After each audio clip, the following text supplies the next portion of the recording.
Buenas noches, soy Bernardo de la Maza y los quiero invitar a ver un programa diferente. Más bien una aventura donde la noticia somos nosotros mismos, los chilenos del siglo XX. Esta serie es la historia de nuestro siglo, pero sobre todo es la historia de nuestros recuerdos y sueños más íntimos y también de los hechos y personajes que marcaron al país. Queremos recorrer con usted ese gran diario de vida que es nuestro pasado. Un diario que hemos escrito juntos y casi sin darnos cuenta a lo largo de 100 años. Acompáñenos y bienvenidos al siglo XX.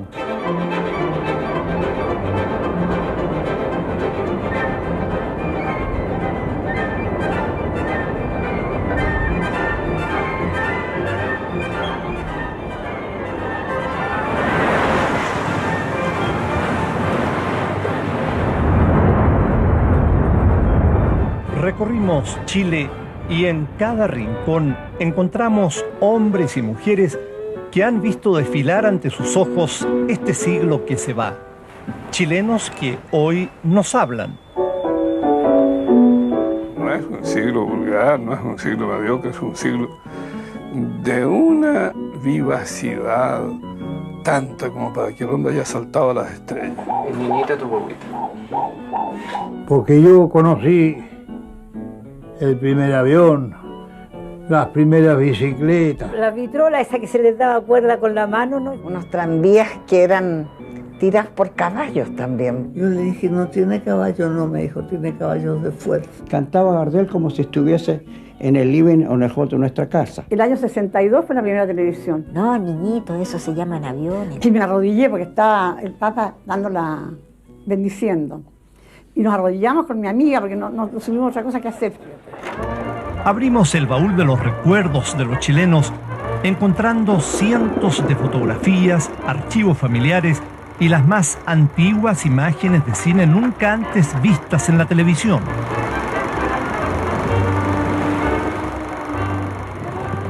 Somos hijos de este siglo y nos asombramos por los vertiginosos cambios que nos ha tocado vivir. Todos somos los protagonistas de esta historia.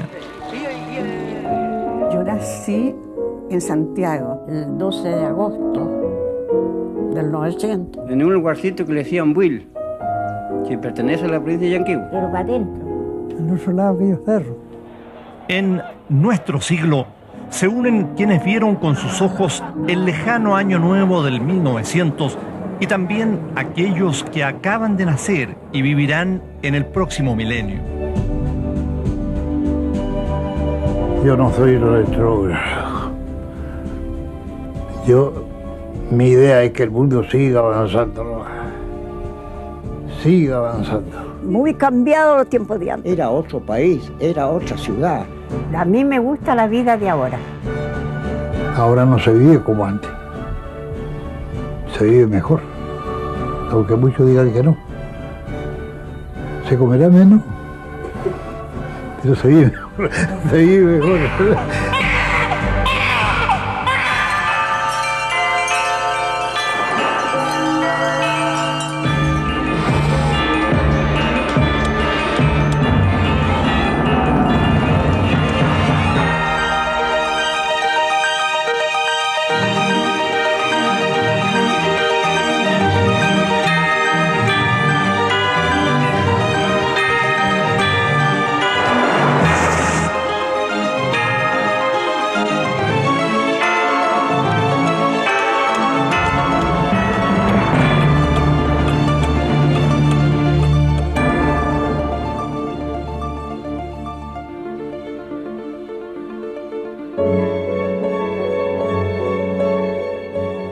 Tuve 14 hijos. Se casaban para tener hijos, para formar un hogar. Los papás se respetaban como reyes. Grandes braseros que las empleadas lo encendían y lo llevaban ya rojo. Tenían que estar los novios aquí sentados, los pololos, y los papás ahí observando qué hacíamos. Pocos baños.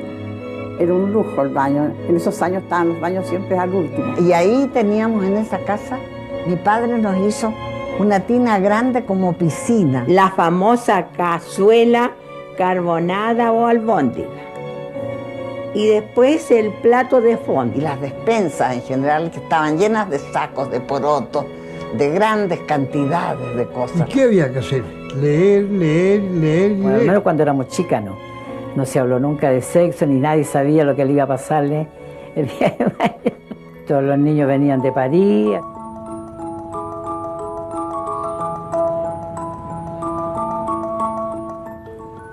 Rayen tiene un mes de vida, cumplirá un año en el 2000 y será una mujer del siglo XXI. Esta niña, al igual que el 99% de los recién nacidos en Chile, vino al mundo mediante un parto asistido profesionalmente. Rayen es una niña sana, como la mayoría de los chilenos que nacen ahora en las postrimerías del siglo. Hace 100 años su situación podría haber sido muy distinta. En los primeros años del siglo, una guagua de cada 3 fallecía antes de cumplir un año. La expectativa promedio era llegar a los 30 años, algo impensable hoy en día, cuando la esperanza de vida de los chilenos alcanza a los 75 años.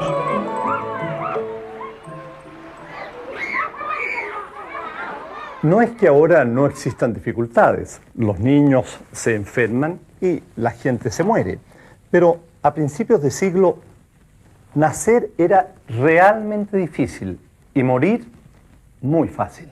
No, antes no había nada, no había luz, no había agua potable, no había nada.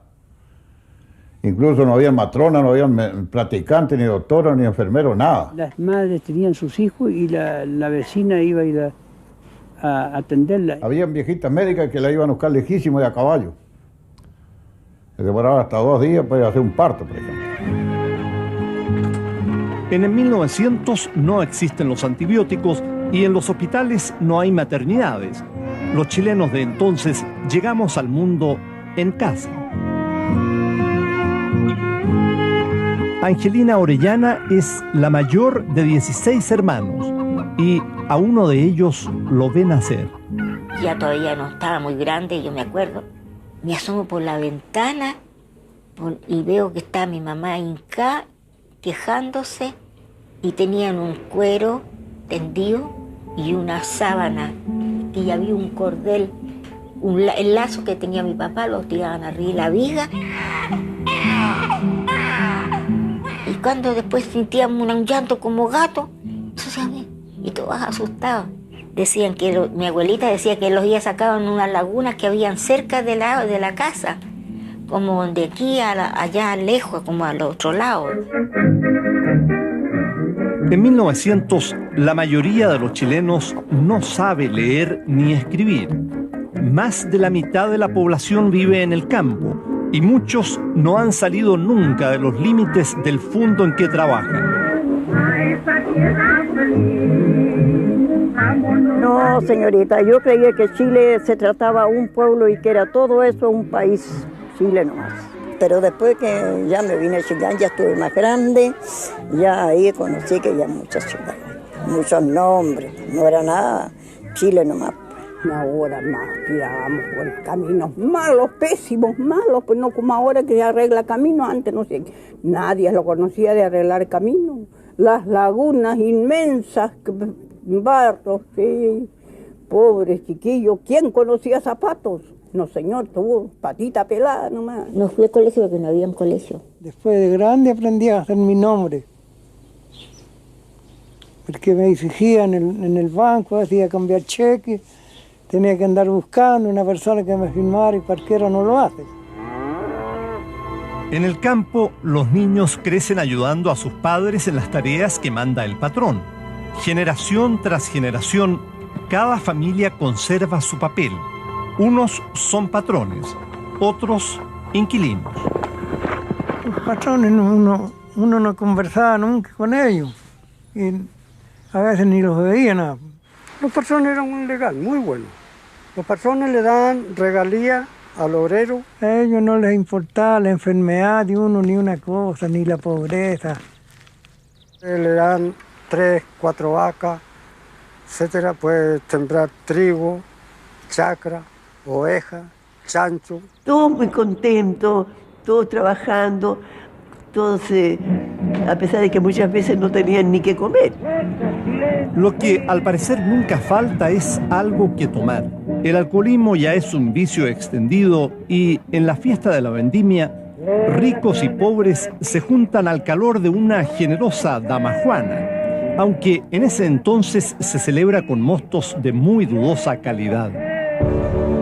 Esta es una cepa que llegó hace relativamente poco tiempo a nuestro país, una cepa fina desde luego. A principios del siglo, en cambio, lo que se consumía en Chile era un vino proveniente de una uva común y corriente, de gusto un poquito aguado y pegajoso. Era el famoso litreado, que a costa de tiritones se ganó un buen espacio en la historia de nuestro país. Sin embargo, a principios del siglo también había algunas excepciones. En muchas viñas se producían vinos excelentes, incluso antes del año 1900, como ocurría, por ejemplo, en esta viña o en esta hacienda que habitualmente era centro de reunión y de grandes fiestas de lo que se llamaba la gente bien de nuestro país. En ese entonces, los ricos son pocos y concentran el poder político, tanto así que en 1901 el presidente Germán Riesco llega a la moneda en una elección donde vota menos del 6% de la población. Es la era del parlamentarismo. Las facultades del presidente son escasas, casi decorativas frente al poder de los diputados y senadores. Los hombres más ricos del país usan barba y sombrero, compiten por algún sillón parlamentario y se sienten ciudadanos del mundo, parisinos sobre todo.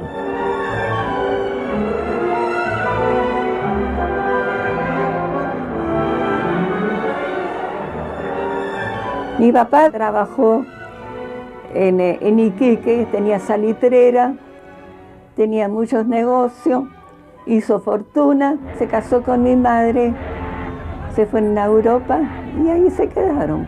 Nosotros fuimos trasplantados. Las familias adineradas viajan a Europa, donde a veces se quedan años. Muchos niños crecen y se educan al otro lado del Atlántico. Y como teníamos una institutriz francesa, la Magdalena, la institutriz, estaba reemplazando a nuestros padres. Ella se encargaba de nosotros, de mis hermanos, de la casa, de todo.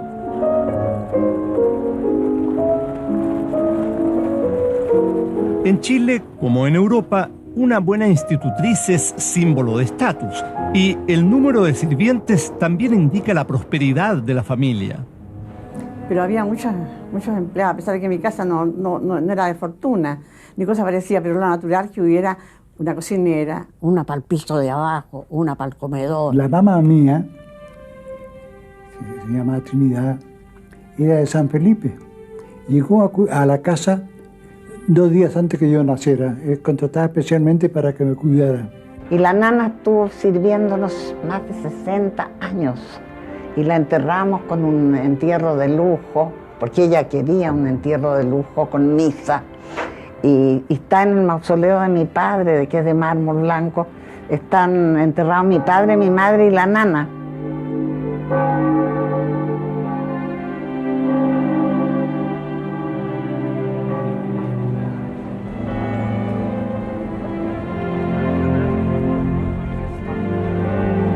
Todas las noches se rezaba el rosario en familia, hasta la empleada. Y había uno que era medio tartamudo, pero después le pegaba, siempre le pegaba. Decía, Padre Nuestro, y él decía, Pau Muerto. Era para la risa, que tentaba a todos los demás la risa. Y ella le pegaba por las piernas así, llorando, y decía, Pau Muerto. En el mundo, las mujeres se movilizan. Por primera vez, exigen ser consideradas en una sociedad manejada por los hombres y algunas están dispuestas a todo para lograr sus objetivos. Este es el episodio más dramático de esos primeros años de lucha feminista. Durante el derbi de la corona británica, Emily Davidson se arroja a los pies del caballo del rey de Inglaterra y muere ante la horrorizada multitud.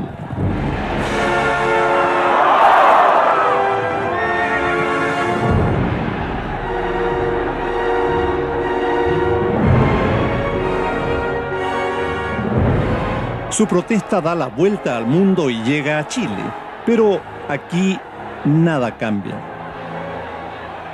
No pude estudiar, porque cuando yo dije que quería venir para acá a estudiar, que si acaso estaba loca, no se sabe. Y yo le pedí que me dejara estudiar medicina, me dijo, no, eso para una mujer no. Búsquese una carrera que esté relacionada con educación para el hogar, pero nada más. Pero toda regla tiene su excepción. En Chile, las jóvenes Eloísa Díaz y Ernestina Pérez logran ingresar a la carrera de medicina. En 1887, soportando crueles burlas y fuerte discriminación, se convierten en las primeras médicos cirujanos de Latinoamérica.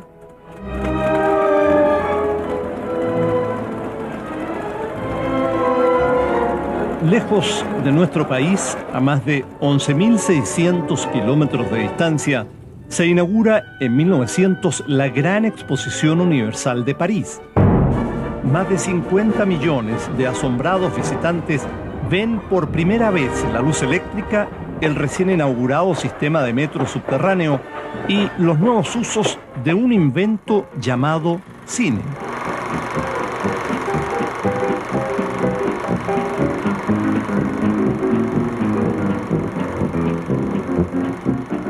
En Chile también soñamos con París y las maravillas del progreso. En septiembre de 1900 circula el primer tranvía eléctrico. Su recorrido va desde la Universidad de Chile hasta la Estación Central. El público aplaude entusiasmado a su paso. Pero a pocas cuadras del centro, el contraste es violento. No hay quien recoja la basura, las aguas servidas circulan libremente por las acequias y el olor en algunas calles es insoportable. Mientras las familias acomodadas imitan las mansiones de la vieja Europa, los pobres viven hacinados en espacios minúsculos conocidos popularmente como piezas redondas, que no tienen ni ventilación ni ventanas. Vivíamos en un conventillo donde habían un solo baño para una infinidad de familias. Y se peleaban por el agua a paletazo limpio para poder lavar, porque no había más que una llave. Este es el Chile de 1900, a veces amable y a veces brutal. Pero el 31 de diciembre de ese año, ricos y pobres, hombres y mujeres, se vuelcan a las calles para recibir un nuevo siglo, llenos de esperanzas y de fe en el progreso ilimitado. Esa noche, el cielo de Valparaíso se ilumina con fuegos artificiales. Es la primera celebración del Año Nuevo en el mar.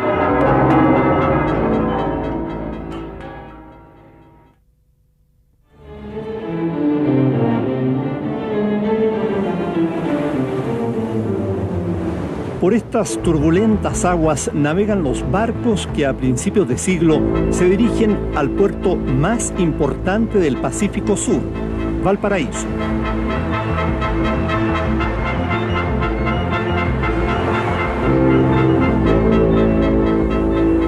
Cruzando el Cabo de Hornos o el Estrecho de Magallanes, arriban barcos mercantes, veleros y embarcaciones a vapor, como el Orcana, que en 1899 trae a bordo al fotógrafo norteamericano Harry Olds.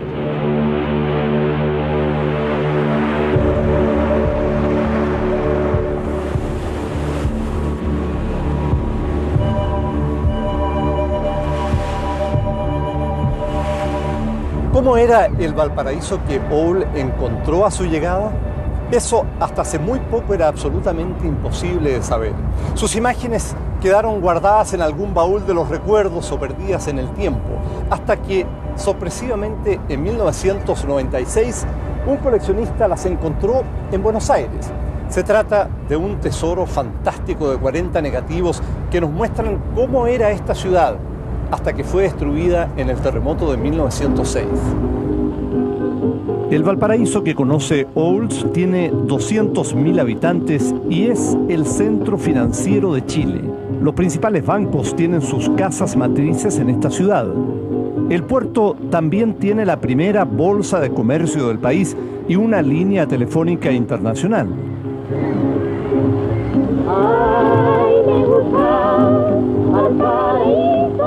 Aquí se practican también los primeros deportes introducidos por los extranjeros residentes. El primer equipo formal del fútbol chileno se llama el Valparaíso. Después nace el Wanderers. En este pujante Valparaíso vive la persona más rica de Chile, Juana Ros de Edwards. Es considerada una excéntrica, ya que ha hecho un voto de pobreza y dedica su tiempo y fortuna a crear hospitales y asilos.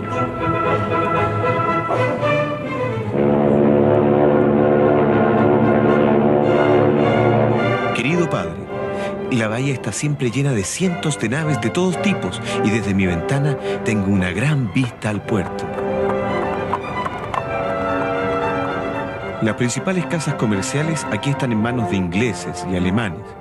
Los ingleses son los más engreídos que jamás he conocido, muy importantes, y se imaginan que controlan el universo. Sí, pues venían todos los buques ingleses, venían y todos y hacían de las suyas aquí. Ahí en la Plaza Aníbal Pinto hay una pileta que pasaba llena de agua. Se curaban, se tiraban con ropa y todo adentro. El escándalo y el alcohol van de la mano en el próspero Valparaíso. A comienzos de siglo hay cerca de 1.500 bares, uno por cada 35 varones porteños. El mismo Harry Olds le contaría a su madre en una carta. En cuanto a la gente que encuentras aquí, las más bajas son los indios. Usan grandes sombreros y un poncho y parecen malas personas, pero sin duda son inofensivos cuando están sobrios. Hay muchos lugares donde en una calle entera encuentras solo cantinas y bares. En uno de sus viajes a Santiago, el fotógrafo visita el cementerio. Su impresión no es de las mejores. Querida madre, debe haber por lo menos 50.000 niños enterrados aquí. La tasa de mortalidad es mayor aquí entre los niños que en cualquier parte del mundo, y todo se debe a la forma sucia en que viven. Olds no exagera. Solo entre 1906 y 1910 mueren en Chile 300.000 niños, el 10% de la población del país. Dos me pusieron chicas recién nacidas. Una me duró 8 días, otra me duró como 3 días y medio. 10 muertos, 8 ángeles y 2 adultos. Querido padre, tienen una rara costumbre aquí de traer bebés muertos al estudio para fotografiarlos.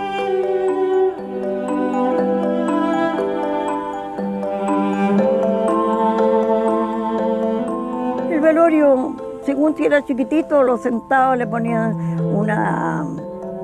algo blanquito, una alba que llaman, y con velita, y sentadito. Con unas alas blancas, y la mesa por los lados estaba alrededor de vasos que toda la noche habrían tomado vino los papás, los parientes. Querido padre, tuvimos otro fuerte temblor la otra noche. Me despertó. Pensé que era alguien que me estaba moviendo mi cama, pero no duró más que unos segundos. Claro que nunca se sabe cuán severo va a ser. Mientras tanto, 3 sangrientos asesinatos aterrorizan a Valparaíso. Las víctimas son conocidos comerciantes porteños. El victimario, un extranjero singular, Émile Dubois. Cuando el juez le toma la declaración, Dubois se define como francés, soltero, 38 años de edad, mendigo. Émile Dubois fue un asesino que mató a un pariente de mi padre.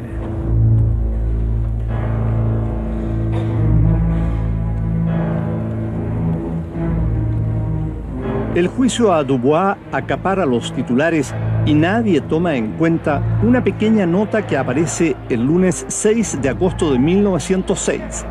En ella, la Dirección del Territorio Marítimo anuncia fenómenos atmosféricos o sísmicos para el próximo jueves 16. Ya habían habíamos comido, me acuerdo. Fue como a las 8:30 de la noche. Me mandaron a acostar y por supuesto que no me fui a acostar. Pues. Llovía chuzos.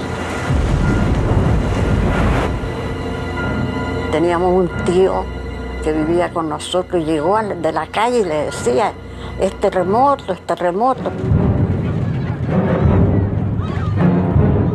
Toda la gente corría por las calles como loca, gritaba. Mi padre nos agrupó debajo del umbral de una puerta del dormitorio de ellos y dijo que no nos moviéramos de ahí, oye.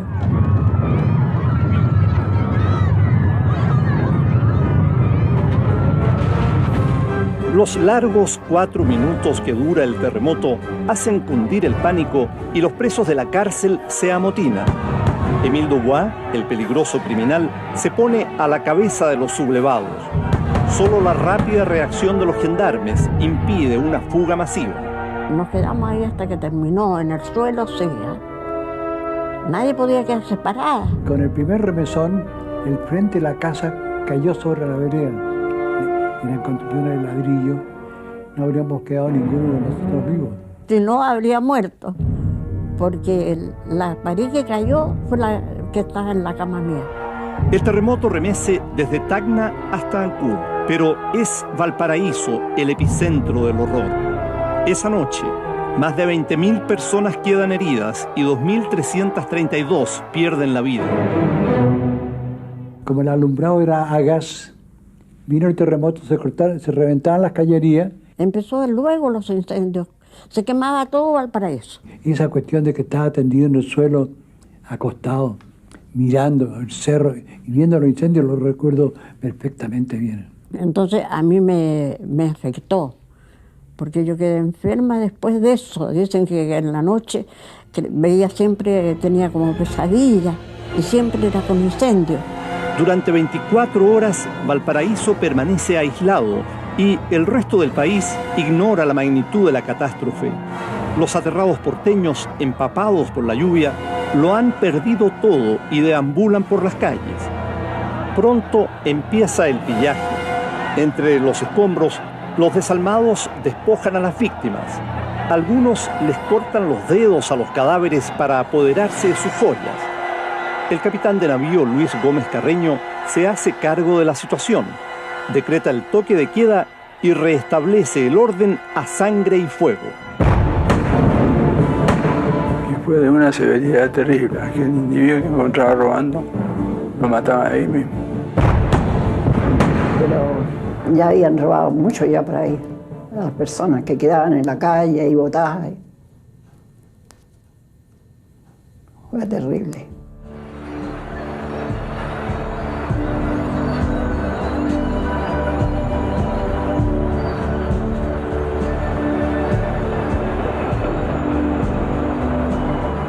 Émile Dubois es fusilado en marzo de 1907.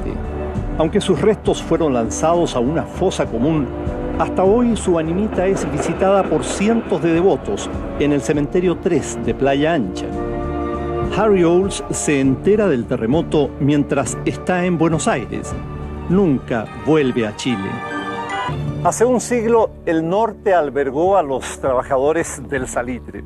Hoy de aquí se extrae el cobre, que es desde los años 30 nuestro principal producto de exportación y del cual somos desde hace ya 2 décadas los principales productores mundiales.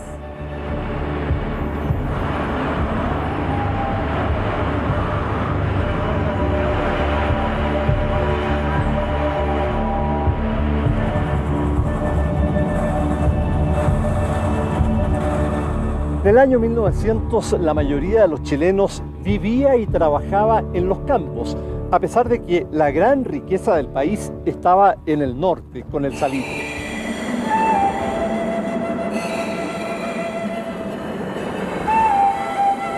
¿Cómo podrá vivir la gente acá? Había tanta plata, hombre. Esta tierra tenía un embrujo. Tomaba más que champán francés. Un traje largo. Y era otra clase, otro modo de ser. Hacia 1900, miles de chilenos se dirigen al norte en busca de prosperidad, trabajo y una nueva vida. Son hombres rudos que, en medio del desierto más seco del mundo, buscan la tierra prometida. Toda la gente que trabajó aquí en La Pampa fueron sureños. Los nortinos fuimos los hijos de los sureños. Porque una vez me dije en Santiago que todos éramos negros acá. Mire, le dije yo, ¿dónde está la negrura? Le dije yo. Las oficinas salitreras son verdaderas ciudades, con teatros, cantinas, pulperías, escuelas y piscinas. Por necesidades tuve que ir a trabajar a una oficina yo. Pero dije, trabajo 2 meses, junto el pasaje y me voy. Tuve 10 años. ¿Cómo lo pasaría en 10 años? Esto le digo, así se pasa en La Pampa. En La Pampa abundan el dinero, la entretención y sobre todo el trabajo. Mi padre después de todo, ¿no? Era muy bueno para tomar. Entonces tenía dificultades con los jefes y en aquellos años un individuo se retiraba de una salitrera e inmediatamente tenía trabajo en la otra. Mi papá veía que una calichera estaba mala, se cambiaba a otra oficina. Iquique es entonces la ciudad más próspera de Chile. Se construyen el Teatro Municipal, el Hipódromo y el Palacio Astoreca. El 80% de los ingresos del país proviene de esas 150 oficinas salitreras que, desperdigadas por el desierto, dan trabajo a más de 20.000 personas. 2/3 de las salitreras son propiedad de extranjeros, especialmente ingleses y alemanes. También el comercio florece en manos de inmigrantes. Entonces en este pueblito llegó un señor, instaló un almacencito. Llegó otro, instaló otro. Y así fueron instalando negocios, chinos especialmente. Chinos, españoles, yugoslavos, turcos árabes. Ah, y los chilenos, las chilenas lo que pusieron fue la casa de remolienda. Es el negocio de los chilenos.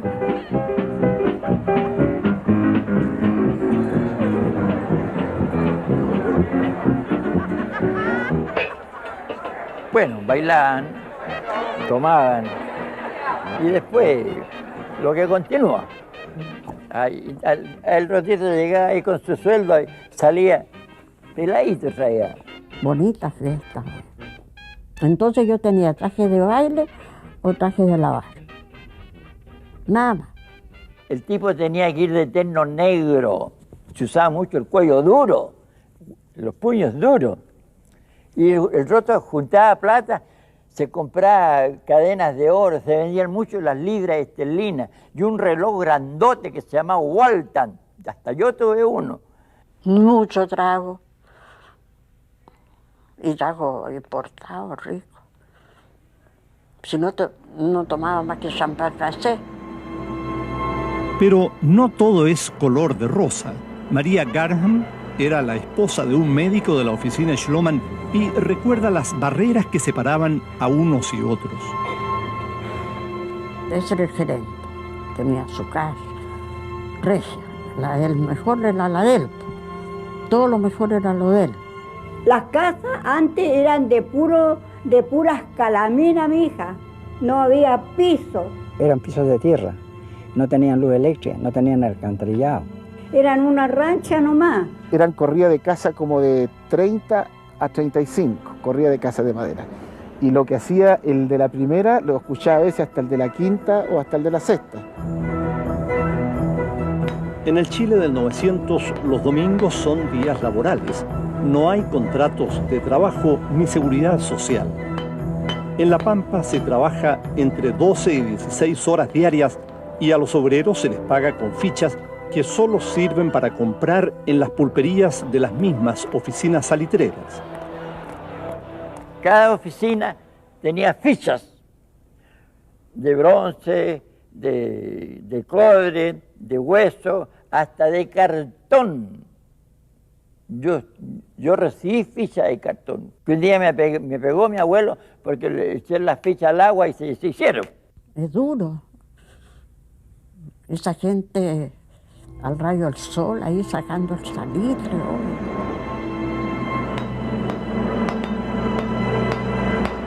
A veces no alcanzaba a arrancar el hombre y explotaba el tiro. Imagínense un tiro donde le ponían 2 sacos de pólvora, 2 sacos grandes de 80 kilos, 160 kilos, y explotaba para hacer tremendos tiros al terreno. Así que a la redonda a veces había gente y el que estaba cerca lo hacía tiro.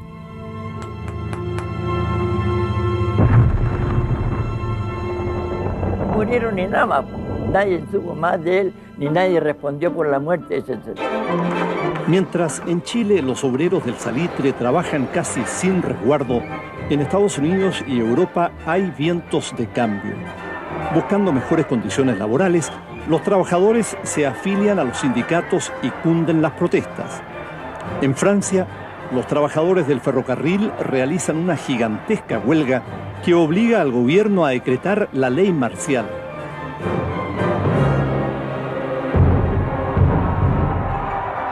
Esos vientos de cambio también llegan a Chile. El líder obrero, Luis Emilio Recabarren, recorre el Norte Grande, imprime diarios y revistas, organiza mitines y reivindica los derechos laborales de los trabajadores. A partir de 1900, Chile tiene, a lo menos, una gran huelga cada año. Pero la gran prueba de fuego para los obreros del salitre tendrá lugar en Iquique en el año 1907. Esta es la Escuela Santa María de Iquique. Por primera vez en la historia, los 2.077 niños y niñas que aquí estudian conmemoraron la matanza ocurrida hace 92 años en este lugar. 1907 es un año de crisis. Los precios del salitre caen y sube el costo de la vida. Los trabajadores de 30 oficinas salitreras comienzan una huelga y bajan a Iquique exigiendo mejores sueldos, medidas de seguridad en el trabajo y el fin del escandaloso sistema de fichas y pulperías. 10.000 huelguistas llegaron hasta Iquique, que tenía 40.000 habitantes. El intendente les ofreció quedarse en este lugar y muchos de ellos levantaron precisamente aquí sus carpas y casuchas mientras otros se dispersaron por la ciudad. A la ciudad llegan 1.650 hombres armados a cargo del general Silva Renard. Las negociaciones son infructuosas. Los obreros no están dispuestos a ceder. Silva tampoco. A las 4 de la tarde del 21 de diciembre, el general ordena disparar. Porque esto se volvió, me decía, una verdadera carnicería. Que no solamente eran muertos por las balas, sino que también habían lanceros, estaban montados a caballo, que eran verdaderos caballeros medievales que corrían detrás de las personas y las atravesaban con sus lanzas. Nunca se supo cuántos murieron. Las cifras oficiales hablan de 140 muertos. Algunos dicen que fueron 500. Otros afirman que hubo cerca de 2.000 víctimas. Lo cierto es que muchos chilenos desarmados e indefensos fueron masacrados. 3.600, uno tras otro. 3.600 mataron. El ideal de todos los obreros iquiqueños consiste en ganar los más altos jornales con el menor esfuerzo posible. Si no hemos de tener clases privilegiadas, que tampoco lo sean las clases populares. Rafael Sotomayor, ministro del Interior, 1907. Los sobrevivientes regresan a las salitreras con las manos vacías a trabajar de sol a sol y con los mismos sueldos pagados en fichas. Los ecos de la matanza del Santa María perdurarán por mucho tiempo. En los primeros 10 años del siglo, los acontecimientos anuncian grandes cambios en el mundo. Inglaterra, el imperio donde no se pone el sol, llora la muerte de la reina Victoria. Con el impresionante funeral se va también una era de moral puritana y comienza el deterioro del poderío británico.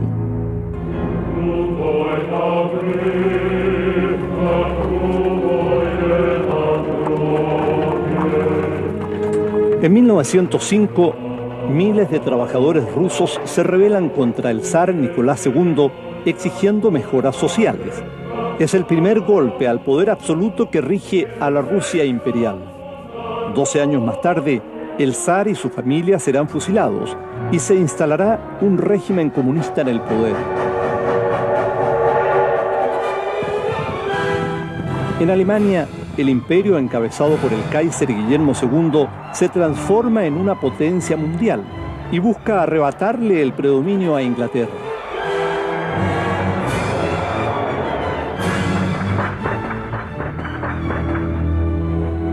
Termina la década y el mundo ve asombrado el paso del cometa Halley. En Chile, su estela luminosa se observa a simple vista y da origen a negras premoniciones. Pero cada vez venía más grande, la cola se engruesaba mucho. Y nosotros lo veíamos también, no necesitábamos anteojos ni los aparatos modernos que hay ahora. Nosotros los veíamos con nuestro ojo, pero tan nítido, tan cerca de la Tierra, que era un susto muy grande. La prensa empezó a decir que el cometa venía con malas intenciones, que sería el fin del mundo. Los malos presagios parecen cumplirse cuando muere en Alemania el presidente de Chile, Pedro Montt, quien ha viajado hasta allá buscando tratamiento para una grave enfermedad. Es el 16 de agosto de 1910. Falta solo un mes para que Chile celebre 100 años de vida independiente, la tan esperada fiesta del centenario.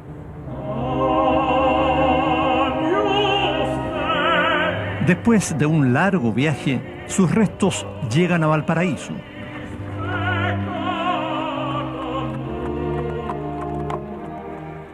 El ataúd recorre las calles del puerto y en fila entrena hacia la capital.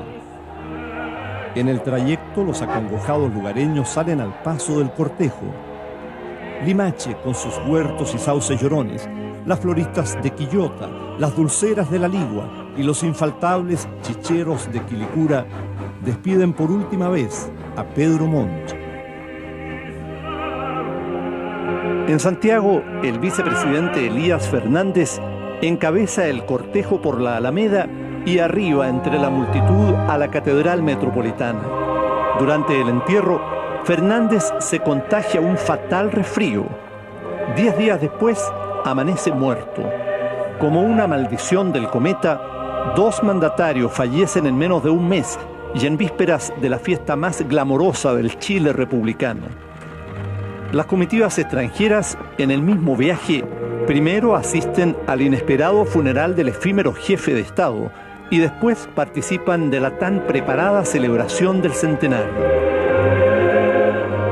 El ministro de Justicia, Emiliano Figueroa, queda a cargo del gobierno y de las fiestas. Y la delegación argentina, porque vieron delegaciones de todos los países. O sea, hay una vajilla de plata preciosa con las iniciales de don Elías Fernández.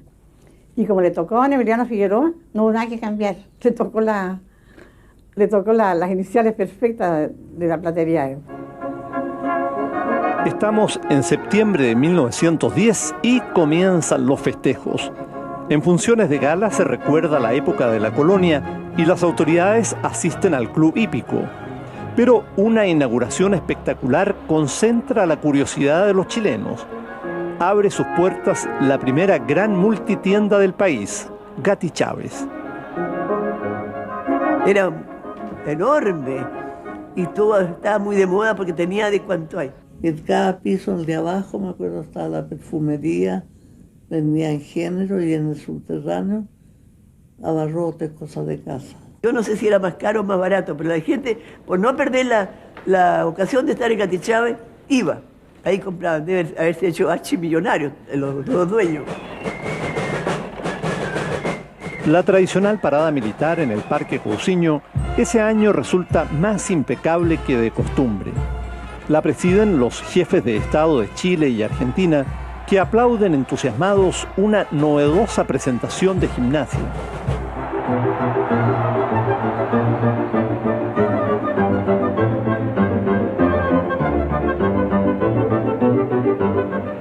El centenario también trae adelantos, asfalto en las calles y el revolucionario sistema de alumbrado eléctrico. El centenario vino a haber mucho progreso. Entonces fue muy lindo porque todas las calles estaban iluminadas. Se puso luz eléctrica por primera vez en la casa, que era alumbrada con gas. Las lámparas se transformaron en lámparas eléctricas. El progreso no se detiene. En las chacras de Ñuñoa, César Copeta y su biplano son los protagonistas de un suceso inédito, el primer vuelo en cielo chileno.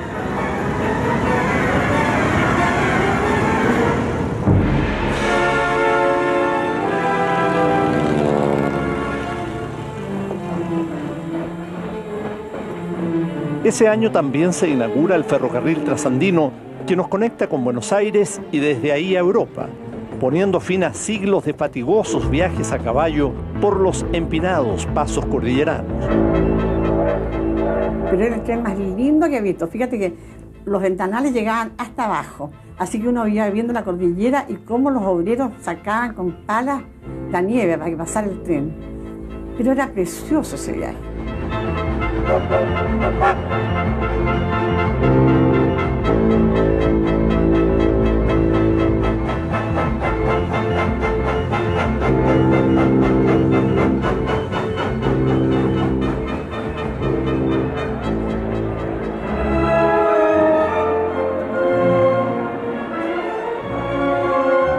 El Palacio y Museo de Bellas Artes, que se había empezado a construir 5 años antes, abre sus puertas con una exposición que trae 2.000 pinturas y esculturas de todo el mundo.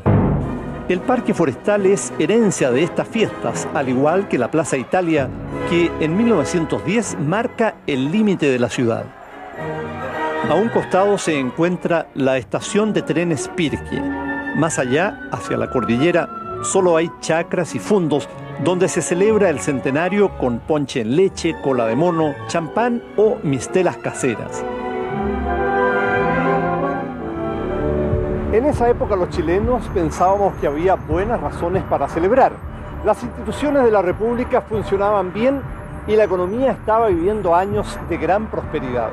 Sin embargo, entre celebraciones e inauguraciones como la de nuestra querida Plaza Italia, hoy tan congestionada, comenzaron a escucharse las voces de algunos críticos que decían que en realidad Chile no tenía nada que celebrar. En el espectacular glamour del centenario no es oro todo lo que brilla. Muchos intelectuales y escritores de la época denuncian la entrega del país a intereses extranjeros, la ineficacia del régimen parlamentario y las enormes desigualdades sociales. Luis Emilio Recabarren, fundador del Partido Obrero Socialista, sentencia: en estas fiestas, solo los ricos tienen algo que celebrar. A pesar de las críticas, el chileno festeja con bailes y cuecas hasta que las velas no ardan, como los vemos aquí en estas imágenes de 1910 en el entonces Parque Cousiño, antecesor de nuestro actual Parque O'Higgins.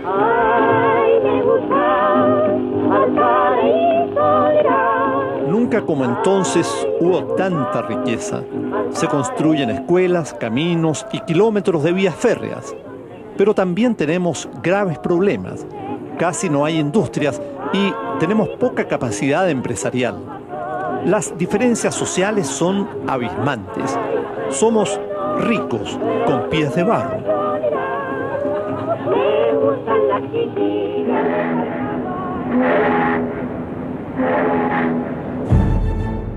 En 1912, el Titanic se prepara para zarpar. Es el barco más grande y lujoso que surca los mares. Sus constructores dicen que es imposible que se hunda. El verdadero Titanic que acabamos de ver se hundió minutos antes de la medianoche del 14 de abril de 1912. Fue un golpe para todos quienes pensaban que el progreso elevaría al hombre a la condición de un dios y le daría las herramientas para doblegar a la naturaleza y ponerla a su servicio. El Titanic chocó con un iceberg y en menos de 3 horas se hundió cuando navegaba desde Southampton, en Inglaterra, por el Atlántico Norte hacia Nueva York. De los 2.220 pasajeros, murieron más de 1.500. Después de la catástrofe, el asombro y el pesimismo tocaron los corazones de los europeos, los norteamericanos y también los chilenos que seguimos paso a paso la noticia. Era como si el hundimiento del Titanic, el barco más portentoso que se había construido nunca, fuera el presagio de que algo peor vendría. 2 años después estalla la Primera Guerra Mundial. La historia nos demostrará que el desarrollo tecnológico no solo significa una ayuda para el hombre, también sirve para destruirnos.